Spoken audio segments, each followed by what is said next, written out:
পশ্চিমবঙ্গে এমন দৃশ্য অনেক দিন পর দেখা গেল।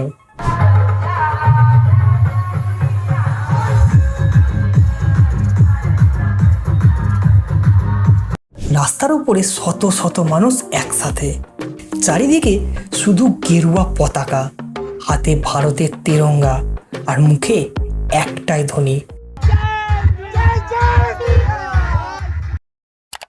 ছেলে মেয়ে বয়স্ক যুবক সবাই যেন একসাথে একটা অনুভূতির মধ্যে মিশে গিয়েছিল।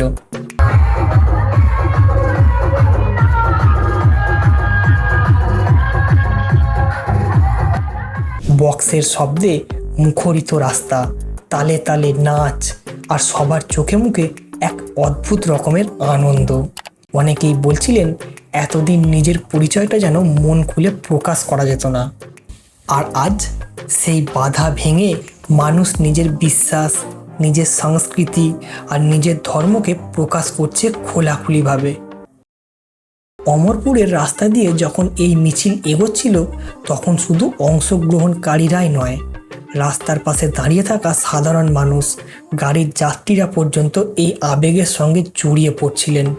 কারোর হাতে গেরুয়া আবির, কারোর হাতে পতাকা, আবার কেউ জয় শ্রীরাম ধ্বনি তুলে পুরো পরিবেশটাই বদলে দিচ্ছিলেন।